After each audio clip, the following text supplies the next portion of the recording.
ታማሚ ናት፣ ልትጠመቅ ትመጣለች። እና እዛ ሰነባብታ መጠመቅ ፈልጋ ትመጣለች። ስትመጣ ማረፊያ ታጣለች። 3 ሕፃናት ተሸክማለች። ታጠባለች፣ ግን ታማሚ ነች። አባ ከናሚ ላታጣች። የምታርፍበት መጠለያ የለም። መጠለያዎቻችን ተነፍሏታል። በጣም ብዙ ክርስቲያኖች አሉ። አንዱ እንኳን የሚያስጠጋት አልነበረም። ከፍለው እንኳን የሚያሳድራት ሰው ታጣለች። ለምና ቢቸግራት እዛው አንዱ ጥግጋት ሆነና መጠመቅ ትጀምራለች። ከጥቂት ቀናት በኋላ አንድ ልጇን እዛ እስጢፋኖስ ጀርባ ወንዝ አለ፣ ጅብ በላባት። ግን እኮ ብዙ ክርስቲያኖች አሉ። አቤት የሚያስቀድሱ ሚጸልይ ክርስትና ነች። እንደው ላሳቃችሁ ላስጨንቃችሁ ፈልጌ አይደለም። የምር ግን ማሰብ አለብን። በዚህ ዘመን እንዴ የሚያከራዩ ተከራዮች በሆኑበት ዘመን፣ ጻዕዳ የለበሱ ሰዎች ከል በለበሱበት ዘመን፣ ኑሮ በጣም እየከበደ 3 የሚበሉ 1 መብላት ባቃታቸው በዚህ ዘመን፣ ዓለም በሙሉ ተረባርቦ ድሆችን ለመፍጠር በሚታገልበት በዚህ ዘመን ቢያንስ ክርስቲያኖች እያንኳኳን መመካከር የለብን? በልተሃል ወይ? በልተሻል ወይ? እዛ ህንድ ማላንካራ የምትባል ቤተክርስቲያን አለች፣ የኦርቶዶክስ ቤተክርስቲያን። የመጀመሪያው ጥያቄያቸው ቁርስ በልተሃል? ምሳ በልተሃል? እየሰማችሁ ነው? ደህና ውለሃል አይደለም እኮ የሚሉት፣ በልተሃል ወይ? በጣም ብዙ መከራ ስላሳለፉ የትኛውንም ሰው ሲያገኙ በልተሃል? ምን ነው እንደዚህ ብንባባል በዚህ ዘመን? ረሃብ የለመደ ሰውነት ያላቸው ብዙ ናቸው። አንዳንድ እህቶች ይላሉ እኔስ እችለዋለሁ፣ ልጄም ረሃቡን እየለመደችልን ነው የሚሉ እንሰማለን። ወገኖቼ ቢያንስ 3 የምንበላ አንዱን ለሰው አንሰጥም። የታለች ጾም? የታለች ወንጌል? የታለች ፍቅር? የታለ ክርስቶስ? ክርስቶስ ከኛ ጋር አለ። ከጾም ጋር ይሄ ካልተደረገ የታለች ጾማችን?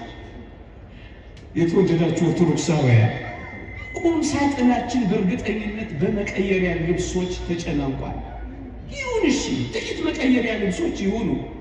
ቢያንስ አንድ ልብስ እንኳን ለድሆች ብናካፍለው የለም? እሺ ዕቃ ይበርክትልን፣ ጥሩ ነው ይሁን፣ ይሄም መጥፎ አይደለም። ግን ልዋጭ ከምንቀይርባቸው ዕቃዎች አንዱ ልብስ ድሆች እራፊ ጨርቅጣል አናረግም። ብዙ በምንለብሳቸው ልብሶችና ጌጦች ብዙ ድሆችን ማስቀናት አለብን። እውነት እንነጋገር ከተባለ ድሆች ፀሐይና ብርድ ይፈራረቅባቸዋል። አንዳንዶች በሞዴል መፈራረቅ ተጨናንቀናል። ግማሹን ብርድ፣ ግማሹን ሞዴል፣ ግማሹን ብራንድ፣ ግማሹን ብርድ ያጨናንቀዋል። ይሁን እሺ እናድርግ፣ መጥፎ አይደለም፣ ክፉ አይደለም። ማማ ግንስ በመጠን አይሆንም። እንዲህ የሆነ የሚቀጥል ይመስላችኋል? ድሆች በተራቡ ምስኪኖች በተጨነቁ ቁጥር ምን ሊሆን እንደሚችል አታውቁ። ወገኖቼ እውነት እንነጋገር ከተባለ ብዙዎቻችንን የሚወክል አይደለም አሁን ማወራው። አንዳንዶቻችን በአንድ የማዕድ ሰዓት 3 ማዕድ ሁሉ አለን። ግፈኛ ካልሆነን በቀር ስታርተር የሚባል አለ፣ ለዋናው ማንሸርሸሪያ ሆድ ማዘጋጃ ቀለል ማለያ ስታርተር ነው የሚባል። ከዛስ ዋናው ማዕድ ይመጣል፣ ደግሞ እሱ በርከት ይላል፣ እሱንም እናነክታለን። ከዛስ አስጀመረናል ከዋናው ማዕድ ቀምስ። ከዛስ ደግሞ መበተኛ ደግሞ ይዘው ቢሄድ እኮ አትፈልግም። ዴዘርት ነው የሚባለው። በቀን አንድ ጊዜ የሚበላ በ3 ቀን አንድ የሚበላ ባለበት በአንድ ሰዓት 3 በዚህ ዘመን እኔ ልከኛ ነው። በመጠን ብናላ አንዱን እንኳን ብናካፍለው ቴካዊ አድርገን ወስደን ብንሰጠው እሺ ይህን ሁሉ አናድርግ። በወር አንድ ድሃ ምን መጸውተ የለም። በቀን ተውት፣ በሳምንት ተውት። በወር አንድ ድሃ ቤታችሁ ይጎበኛል። ክርስቶስ ይመጣል። ቤታችሁ ክርስቶስ አለ ወይ? የታለች ወንጌል? የታለች ሕይወት? ወገኖቼ የታለች? እውነትን እንነጋገር ከተባለ እንዲህ ይላል አንድ ሊቅ፣ ክርስቶስ በረሃብ ምክንያት ለሞት ከተቃረበ በጌጣጌጥ ያሸበረቀው ማንነት ላንተ ምንድን ነው ይላል። አዎ ፍቅር ማለት እኮ ይሄ ነው፣ መስጠት። በቃ ክርስቶስ በረሃብ ምክንያት ለሞት ከተቃረበ ያንቺ ወርቅ ምንድን ነው እህቴ? በቀደም አንዲት ሴት አይቻለሁ በዚህ የመቄዶንያ የስጦታ መርሃ ግብር ላይ ፀሐይ በልቷል፣ ጉልበቷ ከርቷል። ከልጅነት የሰበሰበችው ወርቄ ለነሱ ነው። ወንጌል ማለት ይሄ ይመስለኛል። ድሆችን በወርቅ ማስቀናት ይገባል። በረሃብ ለሞት ምክንያት በረሃብ ከተቃረበ እነዚህን ጧፎች ግን ትንሽ ደቂቃ ልታጠፏቸው ትችላላችሁ ከቻላችሁ። ባትለምዱ ጥሩ ነው። ጉባኤ አይደለም፣ የእግዚአብሔር ቃል አይደለም፣ ሊከበር አይገባም። ይልቅ የእግዚአብሔር ቃል በልባችን እንዲበራና እንዲነድ ጥቂት ደቂቃ መፍቀድለት። የግድ ማምራት ካለባችሁ ደግሞ ወጣ ብላችሁ አንድ ጥድ ይዛችሁ አብረታችሁ መሄድ ካለባችሁ፣ ስለት ካለባችሁ አላውቅም፣ እሱ ዝርዝሩ ትንሽ ደቂቃ ብቻ ለእግዚአብሔር ቃል እንዲነድ ፈቃዳችሁ ነው። ከቻላችሁ፣ ካልቻላችሁ አብሩ፣ ግን አይመስለኝም።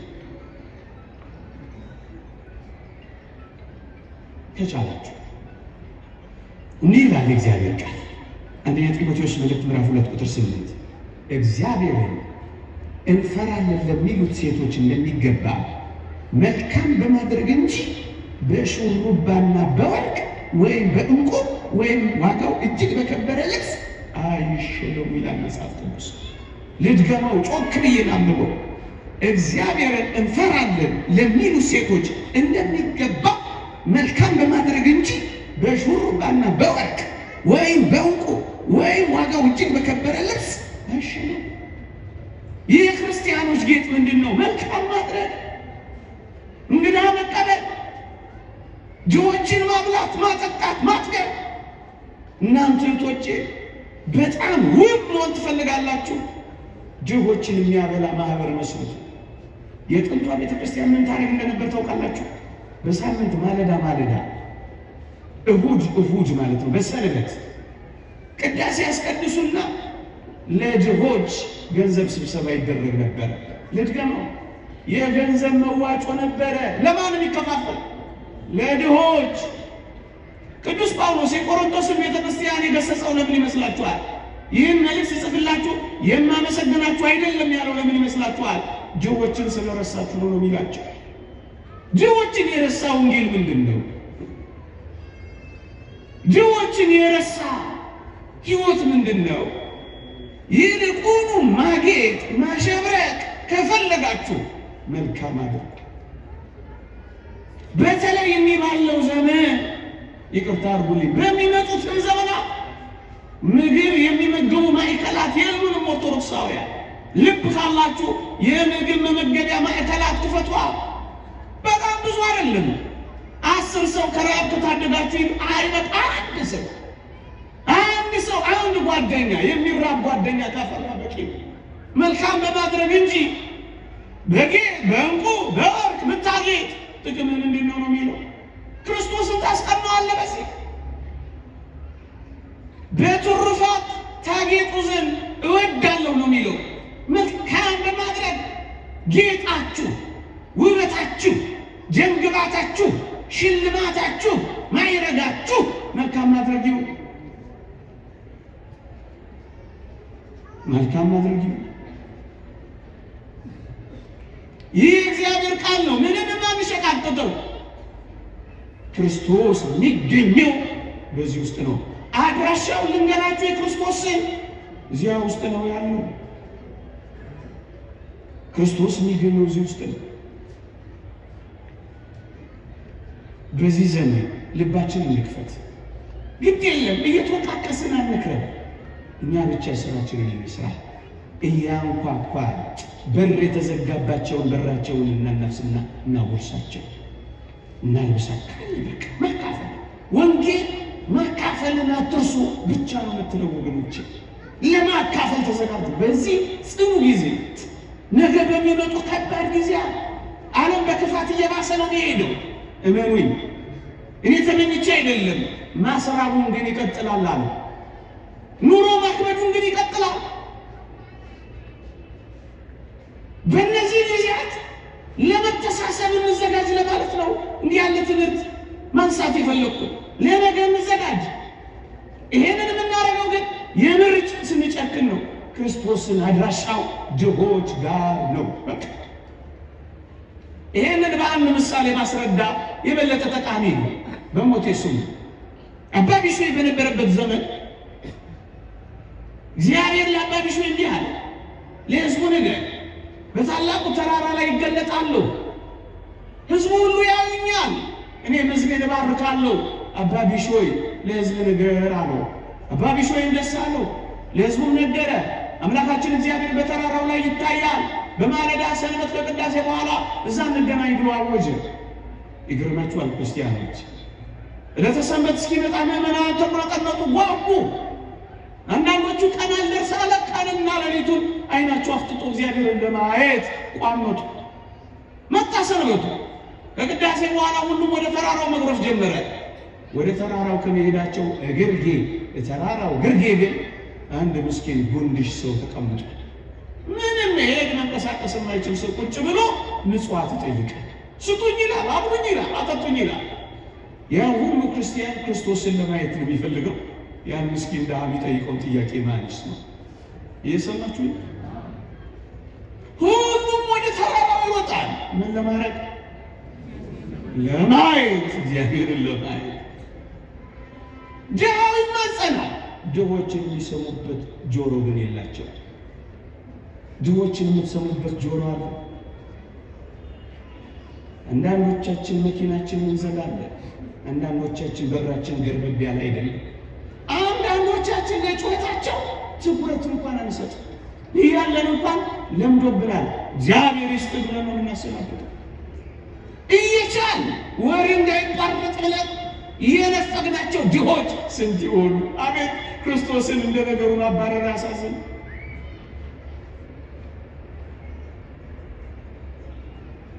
ሁሉም ወደ ተራራው እየተንደረደረ ወጣላችሁ። እውነተኛ ታሪክ ነው የምነግራችሁ። መጨረሻ ላይ የመጣው አረጋዊው አባ ቢሾይ ነበር ወደ ተራራው ለመውጣት። ህዝቡ ሁሉ ከወጣ በኋላ ስዕሉን ብታዩት ያሳዝናችኋል። መቋሚያውን ይዞ የተራራው ግርጌ የደረሰው አባ ቢሾይ ነበር። ከዛ ምን ሆነ መሰላችሁ? ያ ጉንድሽ ምስኪን ሰው አባቴ ሆይ የት ነው የምትሄደው አለው። ዛሬ እግዚአብሔር አምላካችን በተራራው ላይ ይገለጥልናል፣ አምላካችንን ለማየት ነው የሚሄደው አለው። አባቴ እባክህ እኔም አምላኬን እንዳይ ፈቃድ ይሆን ይዘኸኝ ሂድ አለው። በእውነት ስዕሉን ተመልከቱት፣ እንዴት ይደንቃል! በተጋድሎ በጎበጠ ወገቡ፣ በተጋድሎ በደከመ ሰውነቱ፣ በተጋድሎ በተንቀጠቀጠ ጉልበቱ ዝቅ አለና ይሄን ጉንድሽ ተሸከመዋል።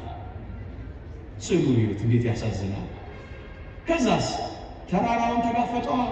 መቋሚያውን ምርኩዝ አድርጎ እናንተ ክርስቲያኖች የተሸከማችኋቸው ሰዎች አሉ። ስንቶችን ተሸክማችሁ ይሆን? አውቃለሁ ኢትዮጵያውያን ሰውን እንደምንሸከም እናውቃለን። ልክ ነው። ወላጆቻችሁን የተሸከማችሁ ወጣቶች ታድላችሁ። የጎደላቸውን ትሞሉላቸው የተሸከማችኋቸው ያልሰለቻችኋቸው ታድላችሁ። ባሎቻችሁን የተሸከማችሁ ሚስቶች ምንም ስለሌላችሁ ያልተዋችኋቸው ታድላችሁ። ልጆቻችሁን የተሸከማችሁ ወላጆች ታድላችሁ። አንዳንዶች ፊት የሚነሱ አሉ አይደላችሁ? ካላመጣሽ ውጪ የሚሉ ስንቶች እዚያ የሊቢያ በረሃ የበላቸው ስንቶች አሉ። ምንም ስለማያመጡ የተባበሩ ፊት የተነሱ የተገለመጡ አንዳንዶች ሊኖሩ ይችላሉ። ኢትዮጵያውያንን በብዙ አይመለከትም። ግን ትሸከማላችሁ ወይ? ወንድሞቻችሁን ትሸከማላችሁ? ዛሬ ሊያጣ ይችላል፣ ነገ ያገኛል። አሁን ግን እሸከመዋለሁ ብላችሁ ብዙ ነገር እኮ ነበር ምናምን እያላችሁ ማትመጻደቁ እህቶቻችሁን የተሸከማችሁ ዘመዶቻችሁን አቤት ታድላችሁ። ያጡትን የነጡትን እውቀት ኖሯቸው እዚህ ግባ የማይባል ይሄ ዓለም እውቀት እንደሌላቸው የጣላቸውን የተሸከማችሁ አባ ቢሾይን ተመልከቱ። የጎበጣችሁ ካላችሁ ምንም አልጎደለባችሁ። ክርስቶስን አይታችሁታል። ክርስቶስን አግኝታችሁታል። በእርግጠኝነት ነው የምንላችሁ። በርከክ ብላችሁ ተሸከሙ። ሰራተኞቻችሁን ትሸከማላችሁ። ተውዶች አጠገባችሁ ያሉ ምንም የሌላቸውን ሰዎች ትረዳላችሁ ወይ? ትሸከማላችሁ ወይ? አንዳችሁ ለአንዳችሁ ሸክም ነው የምትሆኑት። አንዳችሁ ለአንዳችሁ መሸከም ነው የምትችሉት። ኢትዮጵያውያን ይልቁንም ክርስቲያን ኦርቶዶክሳውያን ግድ የላችሁ እንሸካከም። ዘመን ማለት አይተ ብዙ አይደለም፣ አጭር ነው። 3 ምግብ የበላው በአንድ ጊዜ በቀን 3 የበላው በ3 ቀን አንዴ የበላው እመኑኝ የኖርን ነው። የላመ የበላው የጣመ የጠጣው አሸር ባሸር የበላው እመኑኝ የኖርን ነው።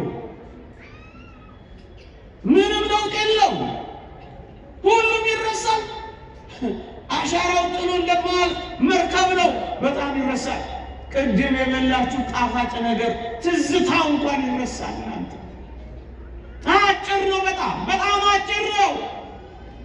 ይሄን ላሳያችሁ አጭር እንደሆነ የአንድ ምግብ የአይን ውበቱ ስታዩት ያለው ውበትና የምግብ ግርማ ሞገሱ በእጃችሁ ጠቅልላችሁ አፋችሁ እስክትጎርሱ ድረስ ነው። ከዛ በኋላ አታዩትም። ለእይታ በጣም አጭር፣ ለእይታ ብቻ እንዳይመስላችሁ ለጣዕም እንኳን በጣም አጭር ነው። ወይ ሲጣፍጥ በጣም አጭር። ከየት እስከ ከምላስ እስከ ጉሮሮ ነው። ለአጭሩ እኮ ነው መከራ እየበላን ያለ ነው። ምን ይተመቃ ቆርሰን የምናጎርስ ቀደን የምናለብስ ይቺ ግን የዘላለም ናት። አጭር አይደለችም። አጭር አይደለችም በፍጹም። አባ ቢሾይ ተሸክሞ ኖረ። ኢትዮጵያውያን እንደሚሸክሙ እናውቃለን። በቅርቡ የሰማሁትን ታሪክ ልንገራችሁ። አንድ ወላጅ አባት ነው ለልጆቹ ምሳሳን ጥቅጥቅ አድርጎ ይሰጣሉ። ቋጥሮ ይልካቸዋል አባት። እሱስ የሚበላው ስለሌለ ባዶ ምሳሳን ይዞ መስሪያ ቤት ይልላቸዋል። ከዛስ ምሳሳ ሲደርሱ ሌሎቹን ከፈት ሲያረጉ አውቀሉ በፌስታል ምሳሳውን ይዝና በመካከላቸው ይንጎራደዳል። ምን ለማለት ይዣለው እኮ ቀላል ሰው አረጋችሁ የሚል እየሰማችሁ እኔ ትንሽ ቆይቼ ነው ይሆናል። ግን ምንድን ነው ባዶ ልጆቹን ያጠግባል። እሱስ ይራብ ነው መሸክ አንዳንድ ማታ ለሚጠጡበት ለሚያጌጡበት ወገኖች አታጊጡ አትዋቡ። ግን እያልኩ አይደለም፣ እግዚአብሔር በሚያውቀው ግንስ በመጠን አይሆን። ለጥፍር የሚወጣው ወጪ እንዴት ይደንቃል! ለሚቀጠል ፀጉር የሚወጣው ወጪ ኢንቨስት የሚደረገው ፋብሪካ ይመስላል። አንዳንዶች ጋር ምን ነው ግፋ ሆነ። ራሳቸውን ማኖር ያልቻሉ ብዙዎች ባሉበት ክርስቲያኖች እንዲህ ሊያደርጉ ይገባ። አንዳንዶች አንገስጽም። እንዲህ አይነት ደግሞ ወላጆች አሉ። እጃቸውን ሻካራ አድርገው እየተንቀጠቀጡ እየሰሩ ልጆቻቸውን የሚያጠሉ ታድለው እነሱ በበረሃ በብዙ ተቃጥለው ወላጆች ልጆቻቸውን ሰማይ ያደረሱ ደግሞ የሚመሰገኑ አሉ። አቤት ታድለው። መሸከም ማለት ይሄ ነው። ንስሐ አባቶች ልጆችን መሸከም፣ የልጆቻቸውን ረሃብ የሚያውቁ ንስሐ አባቶች የልጆቻቸውን ረሃብ መሸከም አለባቸው። የአንደኛው ልጃቸውን ጥጋብ ያውቃሉ፣ የአንደኛው ልጃቸውን ረሃብ ያውቃሉ። እንዳይጠግብ በልኩ እንዳይራብ ደግሞ በመጠኑ አከፋፋይ ሊሆኑ የሚገባቸው ንስሐ አባቶች እዚህ ላይ ሊሰሩ ይገባል። በባዳቸው ዳቦ ይዘው የሚዞሩ ካህናት እንዳሉ እንሰማለን። ለተራቡ ልጆቻቸው የሚያበሉ ወንጌል ማለት ይሄ ነው። ሌላ ወንጌል ምንድን ነው? አሁን ይሄንን ያወራነውን ሁሉ አንድ ሰው ካልኖረበት ተርፏል። የጆሮ ቀለብ ሳይሆን የህይወት ቀለብ እንዲሆን እኮ ነው ወንጌል የሚዘረጋው። ተግባር ክርስቶስ ምንድን ነው? አባ ቢሾይ ተሸከመውና ወጣ። ከዛስ ክርስቶስ ቢጠበቅ እየሰማችሁ ቢጠበቅ ሊታይ የተናፈቀው ቀረ፣ ዘገየ። አባ ቢሾይ ምን ነው የነገርከን እውነት አይደለም? ኧረ ጌታዬ ቃል ገብቶልኛል። በህይወቴ ሁሉ አንድ ቀን እንኳን ሊቀር ዘግይቶብኝም አያውቅም። በትክክል ያናገረኝ እገለጥልሃለሁ ነው ያለኝ። ትንሽ ጠበቁት፣ አሁንም አልመጣም። ምዕመናን ተቆጠመጡ፣ ትዕግስት አጡ። ከዚያስ ድምፅ ሰማ። አባ ቢሾይ ምን የሚል? ልጄ ቢሾይ አቤት። ተገልጬልሃለሁ እኮ እንዴት አለ ተሸክሞ የሚያደርግ ያለ ምን ተሸክመኛል? እናንተ ነው የተሸከምኩት። ታዲያ ምንድን ነው? ለካ ተሸክሞ ወጥቷል። እየሰማችሁ የክርስቶስ አድራሻ ጉንድሾች፣ የክርስቶስ አድራሻ የተራቡ፣ የክርስቶስ አድራሻ የተጠሙ፣ የክርስቶስ አድራሻ በር የሌላቸው መጠለያ ያጡ እናንተ ኦርቶዶክሳውያን ክርስቶስን ማግኘት ከፈለጋችሁ በድሃ ወይም በእንግዳ ሰው ታገኙታላችሁ። ልትገቡ የክርስቶስን አድራሻ ልንገራችሁ። በድሆች ወይም በእንግዳ ሰዎች ውስጥ ክርስቶስን ታገኙታላችሁ። ይህ ሰውዬ ምንድን ነው የሚያወራው ልትሉ ትችላላችሁ። አንዳንዴ እንደው ተሳስተው ይህንን ቃል የሚሰሙ ደስ በማያሰኝ ሕይወት ውስጥ የሚኖሩ ሰዎች እስኪ ይሱት። እኔ በቅርቡ የሰማሁት ልቤን የነካኝን ታሪክ ነገራቸው። ማውቃት ልጅ ነው እና በብዙ ተጋድሎ ነው የኖረችው። ከመናፍስት ጋር ትታገል ነበር። እንዲጠቅም ብዬ ነው እንጂ ወሬ ማውራት ፈልጌ አይደለም። ግን አንዳንድ ጭካኔያችን ከፍ ይላል። በብዙ ተጋድሎ ነው የኖረችው። የጻድቁ አባታችን ያሉት ተክለ ሃይማኖትን በዓል ለማክበር ደብረ ሊባኖስ ሄዳለች። ከብዙ ተጋድሎና መከራ የተነሳ የስኳር በሽተኛ ሆናለች። ኢንሱሊኑን ይዟ ነው በቦርሳዋ የሄደች። ብቻዋን ታግላ ስለምትኖር አባ ከና ሚላት ስለሌለ ትርፍ ብር የላት። በዓል እያከበረች እያለ ቦርሳዋን ትሰረቃለች። እንግዲህ የሚሰርቀው ትርፍ ያለው ሰው ነው። እሷ የመጨረሻ ትርፏ ኢንሱሊኗ ብቻ ነው። ትራንስፖርት የላት። ገንዘቧን በቦርሳዋ ትንሽ ናት፣ ትወስዳበታለች። የምትወጋው ኢንሱሊን ለዛ ሰዓት ማግኘት አለባት። ይችላል የት ትሄድ ደግሞ የቆመች ልጅ ስለሆነች እንዴት አድርጋ ብትለምን ማን ሊያምናት ይችላል? እንደኔና እንደናንተ ናት ልጅቷ ስትወጣ። ብዙ ልብስ የሸፈናቸው ምስኪኖች እንኳን ምናልባት እዚህ ውስጥ ይህን ስናገር በእርግጠኝነት እየተራቡ የሚሰሙ ሊኖሩ እንደሚችሉ ገምታለሁ። እግዚአብሔር ያስባቸው። ከዛስ እቺ ልጅ አመሻሽ ላይ አልቻለች። ምን ሆነች? መወጋት እያለባት ስላልተወገች ሞተች። እዚያው ተቀበረች። ምን አይነት እነሱ ስኳር ለመብላት ሲሉ የስኳር መድኃኒት ያለውን ኢንሱሊን የሚሰርቁ ሌሎች ጋር አብረን ይኖራል።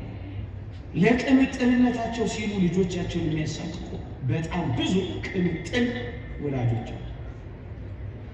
ማታቸው ውስኪያቸው ላይ እያመሹ ልጆቻቸው ላይ ማታ ገብተው የሚደፉ በጣም ቅምጥሎች አሉ። ልጆች ተበተኑ አልተበተኑ ምንም አይመስላቸው አፈር አይንካኝ የሚሉ እቺ ጆሮ የቺን የሚሉ ቅምጥሎች አሉ። እንኳን ሌላው አፍንጫቸው ስር ያለው ልጃቸውን እንኳን ማያዩ። ግን አንተ ምን እያልክ ነው? እኛ ራሳችን ጆሮች አይደለን ልትሉም ትችላላችሁ። እውነት ነው። ምንም ላይኖረን ይችላል። ከየት አምጥተን ነው እንድናካፍል የምታወራው ልትሉ ትችላላችሁ። ምንም ላይኖረን ይችላል። ሊቁ ቅዱስ ዮሐንስ አፈወርቅ እንዲህ ይላል፣ ቢያንስ 2 ዲናር አለ ይላል። ታስታውሳላችሁ? እቺ ሴት 2 ዲናር ብቻ አላት። እሷን በምኩራብ ሙዳየ ምጽዋት ውስጥ ስትጥል አያት። በጣም ብዙዎች አሉ እኮ። የክርስቶስ ዓይን ልብ የሚያረፈው ግን ከጉድለቷ የሰጠችው ሴት ነው። እውነት ነው፣ ጎሎብናል። በዚህ ዘመን ነገር ሁሉ አስማት ሆኖብን ሊሆን ይችላል። እመኑኝ፣ በፍቅር ስንሰጣጥ ግን ይበዛልናል። ቅዱስ እንደዚህ ነው የሚለው፣ እየነቀነቀ እየተቀጠቀ በቅፋችሁ ያስታቅፋችኋል ነው የሚለው። ስትሰጡ ይበዛላችኋል። የመስጠት ሂሳብ በእግዚአብሔር ዘንድ ይህ ነው። ስትሰጥ ይጨመራል። በማቴማቲክስ ማካፈል መቀነስ ነው። በክርስቶስ ዘንድ ግን ማካፈል መጀመር ነው። ይሄንን አረጋግጡ በሕይወታችሁ። በማቴማቲክስ መቀነስ ማጉደል ነው። በክርስትና ግን ቀንሶ መስጠት ማባዛት ነው። ማብዛት ከፈለክ ይሄንና ቅመሰው። ስስተኛ ንፉጋቱ ቆልለው በአካውንት ብታስቀምጠው ምን ይሆናል? ጥቂት አካፍለው። ሁሉን እንኳን ጨርሰ ለፍጽምና ባደርስ እንኳን ጥቂት አካፍለው። አይንህ እያየ መድኃኒት መግዣ የሚሆነው ምን ሆነ ነው? ፋርማሲ ብትሰለፈው፣ ዳቦ ለተሰለፈው ብትሰጠው እንዴት ያለት በረከት ነው! ምን ሆነ ነው ካላችሁ 2 ዲናር አለ ይላል ዮሐንስ አፈወርቅ። ምን ይላል? ድህነት የቱንም ያህል ቢሆን 2 ዲናር የለህምን? 2 እግሮች አሉ ድሆችን እይበት፣ 2 አይኖች አሉ ድሆችን እይበት፣ 2 እግሮች አሉ ሕሙማንን ጠይቅበት። ቢያንስ ቃል አለ የተገፉትን ያስጠጋበት። ቢያንስ እግር አለ ጠይቅበት። ክርስቶስ ጠይቀው ታሞርቋል። በየጎረቤቶቻችን በር የተዘጋባቸው ተባቸውን አራግፈው መቁረብ የሚፈልጉ ስንቶች አሉ። ማይበራት ካላችሁ እናቶች ተደራጅታችሁ ሰፈራችሁ ውስጥ ይህንን ጽድቅ አትሰሩም? ጽድቅ አፍንጫችን ስራ አይደለም? እይበት፣ ጠይቅበት፣ አስጠልልበት። ቢያንስ 2 ዲናር አለ። ምንም ነገር ባይኖረን 2 ዲናር አለ። የተወደዳችሁ ኦርቶዶክሳውያን ሀብት የሚባለው በኪስ የሞላው በቦርሳ የታጨቀው በጎተራ የተከተተው በአካውንት የተቀመጠው ብቻ አይደለም። ይህ አይደለም ሀብት። እና ሀብት ምንድን ነው ካላችሁ በጉልበት በበዛችሁ አገልግሏቸው።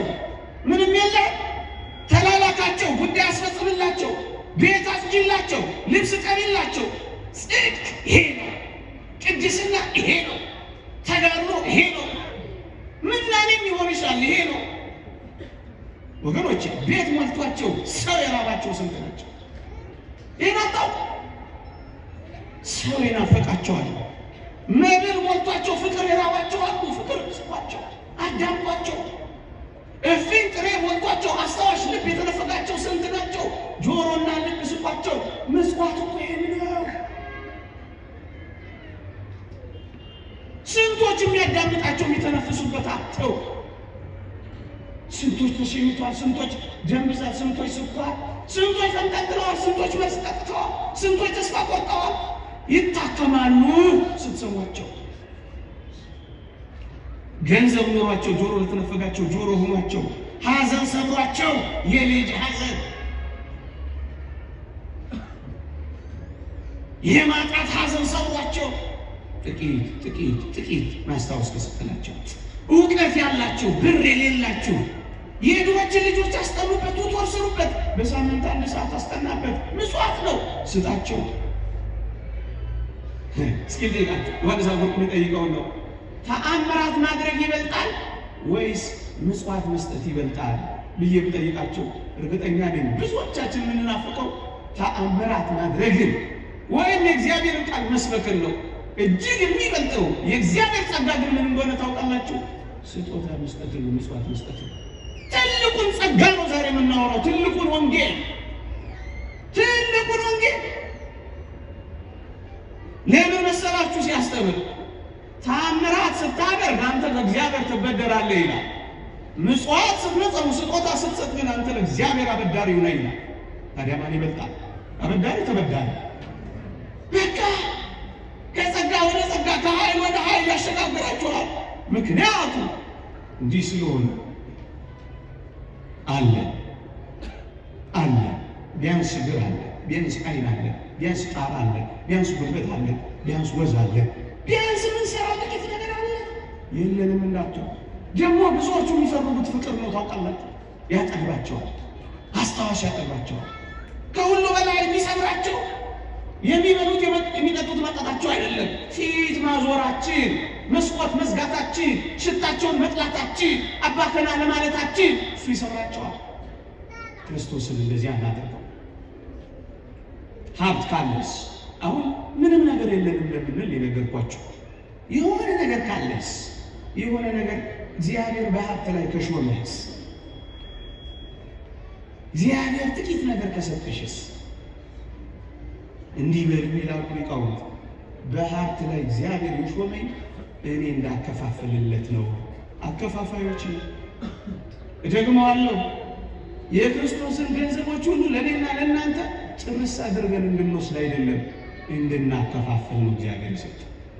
ይሄው እኔ አሁን ትንሽ ያለችኝ እየመጸወትኩ አይደለም፣ ደግሞ እናንተ ትመጸውታላችሁ።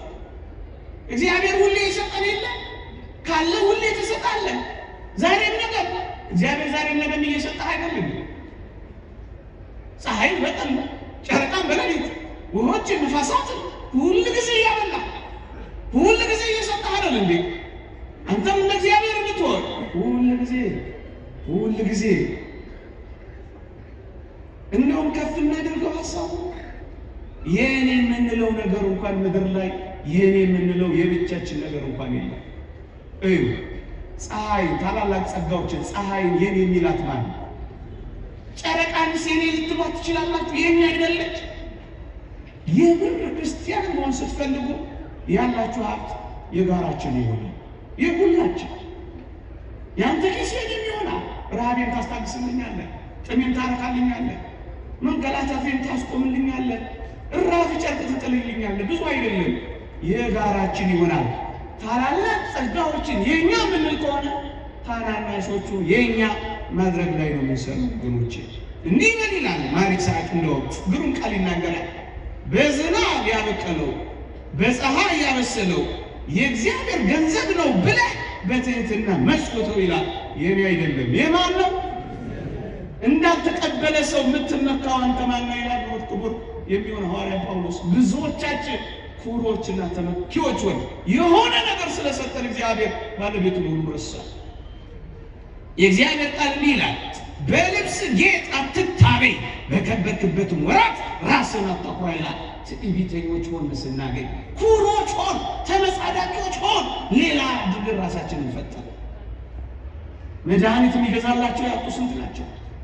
መታከም የቻሉ ያልታከሙና የሞቱ ስንት ናቸው? ስንቱን ማውራት እንችላለን።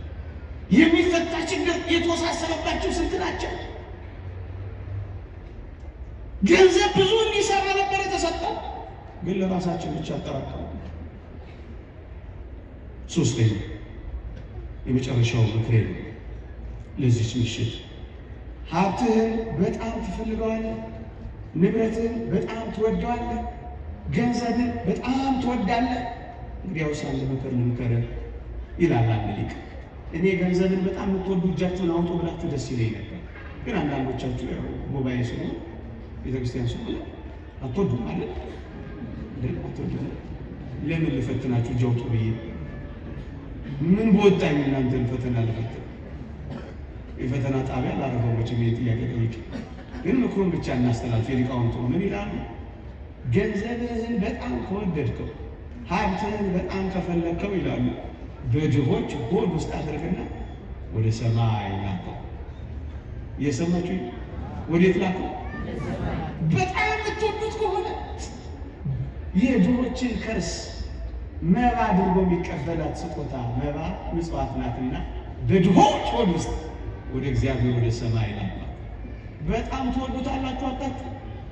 በጣም ትወዱታላችሁ ገንዘባችሁ? በጣም ያስፈልጋችኋል ንብረታችሁ? ወደ ሰማይ ላከው። እየሰማችሁ ወዴት ላኳት? ፈቃደኞች ናቸው? ወደ ሰማይ። በዚህ በምድር ላይ ብታስቀምጡት ብልና ዝገት ይበላዋል፣ እውነት ሐሰት። በዚያ ግን ብልና ዝገት አይበላውም፣ እውነት ሐሰት። በዚህ ብታስቀምጡት ሌቦችን ይስባል፣ አጥሩን ጥሰው ግድግዳ ምሰው ግንብ አፍርሰው ጉድጓድ ቆፍረው ይሰርቁታል፣ እውነት ሐሰት። በዚያ ግን የሚደረመስ ግንብ የለም፣ በዚያ ግን የሚቆፈር ጉድጓድ የለም፣ በዚያ ግን የሚዘለል አጥር የለም። የሚበልጠው ቦታ ምን በሉት ላኩ። በጣም ትወዱታላችሁ። እዛ ይጠብቃችኋል። አሁን የምር እንነጋገር ላይመስላችሁ ይችላል። ተረት ሊመስላችሁ ሊኖር ይችላል። ግን የተረጋገጠ እውነት ነው የምንነግራችሁ። የምንጨምረው ቲዎሪ የምናገኘው ፍልስፍና የለንም። ባንክ ከማስቀመጥ በላይ ድሆች እርቃን ላይ አስቀምጡት። አክሲዮን ከመግዛት በላይ ድሆች ሆድ ውስጥ አድርጋችሁ ላኩት። የት ይጠብቃችኋል? የት? እስኪ ልጠይቃችሁ። መጽሐፍ ቅዱስ ላይ አልዓዛርና ነዌ የሚባሉ ባለጸጎች በዚህ በሉቃስ ወንጌል ምዕራፍ 16 ላይ እንዳሉ ታውቃላችሁ አይደል? ተመራችኋል አይደል? እስኪ ልጠይቃችሁ፣ በሞቴ ልጠይቃችሁ። መጽሐፍ ቅዱስ እንዲህ ይላል ባጭሩ፣ አልዓዛርን ሞተ፣ መላእክትም በአብርሃም እቅፍ ወሰዱት ይላል። ወዴት? ወደ ሰማይ። እሺ፣ አልዓዛርን ሞተ፣ ከዛስ መላእክትም ወደ አብርሃም እቅፍ ምን አሉት? ስለ ባለጸጋው ሲናገር ምን ይላል መሰላችሁ? አካፍሎ አያውቅም። አልዓዛር አፍንጫው ስር ተመልክቶት አይቶት አያውቅ። ከዛ ምን ሆነ መሰላችሁ? ስለ ባለጸጋው ሲናገር ባለጸግነት በራሱ የሚነቀፍ ነገር አይደለም። አደራ ስወጣ ጥቂት ባለጸጎች መጣችሁ አንገቴን እንዳታምጡኝ። ባለጸግነትን አይደለም የምንነቅፈው፣ ንፉግ ባለጸግነትን ነው የምንነቅፈው። እየሰማችሁ ነው? ቃለ ማካፈልን ነው የምንወቅሰው። ስለ ባለጸጋው ሲናገር መጽሐፍ ቅዱስ ምን ይላል መሰላችሁ? ባለጸጋው ግን ሞተ ካለ በኋላ ተቀበረ ይላል። ሰምታችሁኛል? እስኪ ልጠይቃችሁ፣ እንደ አልዓዛር ሞት ትፈልጋላችሁ? እንደ ነዌ እንደ ባለጸጋው? ጮክ ብላችሁ ንገሩ። የምራችሁን ነው? አልዓዛር እኮ በደዌ ነው ዘመኑን የጨረሰው። ሰምታችሁኛል? አልዓዛር እኮ ዘመኑን በድህነት ነው የጨረሰው። እንደ አልዓዛር ወይስ እንደ ነዌ? ምን ነው ድምጻችሁ ሳሳ? ድሃ እኮ ነው። ይሁን እንደ አልዓዛር እንዴ? ውሾች ቁስሉን ሲልሱለት የሚያባረርበት እኮ ጉልበት አልነበረውም። እንደ አልዓዛር እንደ ነዌ? የምራችሁ ነው? ተው ደረጃና ናቸው። አልዓዛር እኮ የሚጠጋበት ቤት የሚበላበት ምግብ የለውም እኮ። እንደ አልዓዛር እንደ ነዌ? የምራችሁ ነው? እኔ እየተደነቅኩ ነው በዚህ ችግር። ለምንድን ነው ግን እንደዚህ የመረጣችሁት? ለምን? ከድህነት ጋር ደዌ፣ ከደዌነት ጋር መተው፣ ከመተው ጋር ቁስል። አስተማሚዎቹ እና ተንከባካቢዎቹ እኮ ውሾች ናቸው። የአልዓዛር እንደ አልዓዛር ወይስ እንደ ነዌ? የምራችሁ ነው? ለምን? ምን አንዲት ቃል ያሸነፈቻችሁ እርግጠኝነት ምን የምትል? አልዓዛር ሞተ፣ መላእክትን በአብርሃም እቅፍ። ፍጻሜውን አይታችኋል? ፍጻሜ ጅማሬ። እንግዲህ አሁን ሰርታችሁን ወደ ሰማይ ላባት። በአመፃ ገንዘብ ለራሳችሁ ወዳጆችን አብጁ፣ በሰማይ ይቀበሏችኋል። እየሰማችሁ ይሄ እቅፋቸው ውስጥ ትገባላችሁ። መልአከ ብርሃን የመጨረሻ ንግግር። መልአከ ብርሃን ሰላማ የሚባሉ ኢትዮጵያ ውስጥ ይኖሩ ነበር አሉ በጥንቱ ዘመን። እና ምን ያደርጋሉ መሰላችሁ? ዋና ስራቸው መመጽወት መስጠት ነው፣ ስጦታ ነው ዋና ስራቸው። እየሰማችሁ? ከዛ ያዩዋቸው ሰዎች ምን አሏቸው መሰላችሁ? አንተ መልአከ ብርሃን አቤት፣ እንደዚህ ሀብትህን የምትበትነው ገንዘብህን እንዴት ብትጠላው ነው? አትወደው አሏቸው። ባትፈልገው ነው እንደዚህ የምትበትነው አሏቸው። መልአከ ብርሃን ምን ብለው መለሷል? እኔ ልጆቼን ኋላ ወደ ምን ሄድበት ሀብቴንና ንብረቴን አስቀድሜ ብልከው ወደድኩት ወይስ ጠላሁት አሏቸዋል። ወደዱት ወይስ ጠሉት? ወደዱት ወይስ ጠሉት? ኋላ ወደ ምን ሄድበት አስቀድሞ መላክ ጥሩ ነው? ጥሩ አይደለም? ሀብታችሁን ከፈለጋችሁ ንብረታችሁን ከፈለጋችሁ አስቀድማችሁ በድሆች እልቃን ላይ በድሆች ሆድ ውስጥ አስቀድማችሁ ወዴት ላኩት? ወዴት ላኩት? ይልቁንም በዚህ ዘመን አደራ ብዙ እየተወቃቀስ ብዙ እየተወጋገዝ እየኖርን ሊሆን ይችላል። እውነት ነው፣ ሁሉ ነገር ከብዷል። አንድ ነገር በማድረግ ግን አንዳችን ለአንዳችን ማቅለል ይገባል። እንተሳሰብ። ይቆያል። የእግዚአብሔር ቸርነት፣ የእመቤታችን አማላጅነት፣ ቅዱሳን በረከት ረድኤት